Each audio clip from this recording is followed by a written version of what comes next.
देश भर की राजनीति से जुड़ी खबरों के बुलेटिन सियासी गपशप में आपका स्वागत है। कांग्रेस सांसद के ठिकानों से मिले इतने नोट की मशीन थककर हो गई बंद।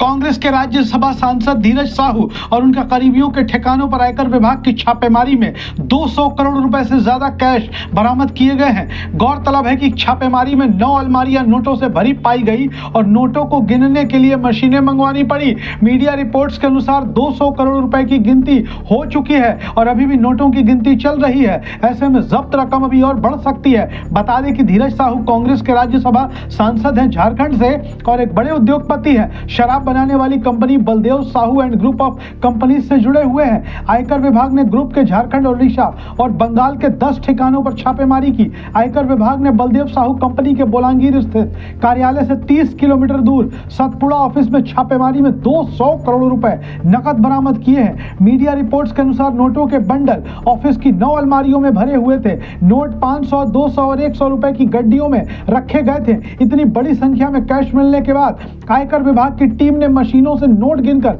157 बैगों में भरा। जब बैग कम पड़ गए तो बोरियों में नोट भरे गए और उसके बाद एक ट्रक में डालकर इन्हें बैंक ले जाया गया। मीडिया रिपोर्ट्स के अनुसार जब ये नोट मशीनों से गिने जा रहे थे तो इन नोटों की संख्या इतनी थी कि मशीनें भी थक कर रुक गई थी।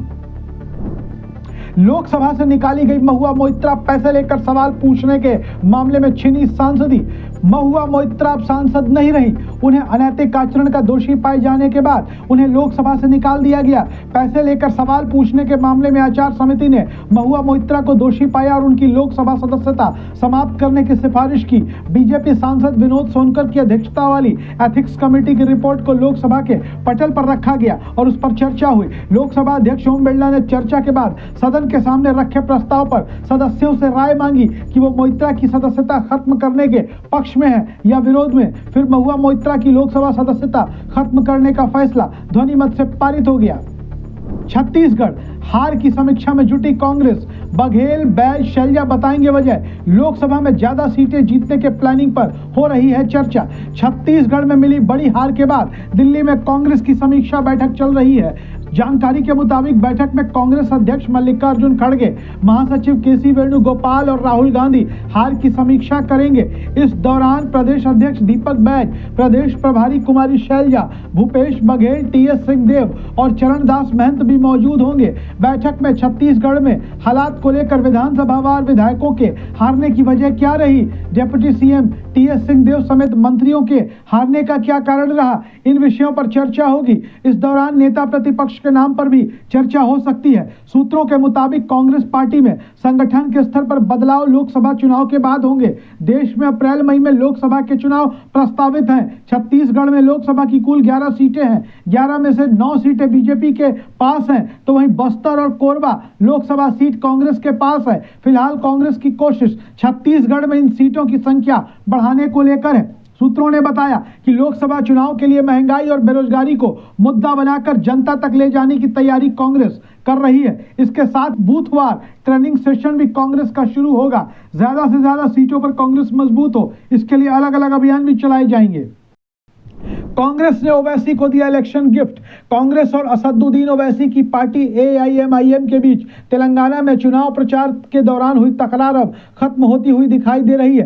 कांग्रेस सरकार ने तेलंगाना विधानसभा में कार्यवाही संचालित करने के लिए एआईएमआईएम विधायक अकबरुद्दीन ओवैसी को प्रोटेम स्पीकर नियुक्त किया है। नवनिर्वाचित सभी विधायक कल शपथ लेंगे। असदुद्दीन ओवैसी के भाई अकबरुद्दीन ओवैसी हैदराबाद लोकसभा सीट के तहत आने वाली चंद्रयान गुट्टा विधानसभा सीट से एआईएमआईएम के विधायक हैं। उन्होंने यहां से लगातार तीसरी बार जीत दर्ज की है। ओवैसी ने बीआरएस के एम सीताराम रेड्डी को 81,660 वोटों से हराया है। राहुल गांधी ने अचानक रद्द किया अपना विदेश दौरा। कांग्रेस ने बताई खास वजह। 5 राज्यों के विधानसभा चुनाव के नतीजे आने के बाद राहुल गांधी विदेश यात्रा पर निकलने वाले थे। चुनाव में कांग्रेस के बुरे प्रदर्शन के बाद उनकी इस विदेश यात्रा पर कमेंटबाजी भी शुरू हो गई थी। हालांकि अब खबर आई है कि राहुल गांधी का विदेश दौरा रद्द हो गया है। सूत्रों ने बताया कि कांग्रेस ने कहा है कि अप्रत्याशित परिस्थितियों के कारण राहुल गांधी का विदेश दौरा रद्द किया गया है। राहुल गांधी 8 दिसंबर से दक्षिण पूर्व एशियाई देशों की 7 दिवसीय यात्रा पर जाने वाले थे। वो 8 दिसंबर की शाम को मलेशिया पहुंचने वाले और 10 दिसंबर तक वहां रहने वाले थे। इसके बाद 11-12 दिसंबर को राहुल गांधी का सिंगापुर जाने का कार्यक्रम था। सिंगापुर के बाद राहुल गांधी 13 दिसंबर को इंडोनेशिया की राजधानी जकार्ता पहुंचने वाले थे। वहीं 14 दिसंबर को राहुल गांधी का हनोई जाने का कार्यक्रम था। 15 दिसंबर की रात हनोई से राहुल गांधी दिल्ली के लिए वापस आने वाले थे। रिपोर्ट के मुताबिक राहुल गांधी इन देशों के कुछ विश्वविद्यालयों में भारतीय प्रवासियों और छात्रों के कार्यक्रमों के संबोधित करने वाले थे। हालांकि अब यह कार्यक्रम रद्द हो गया है।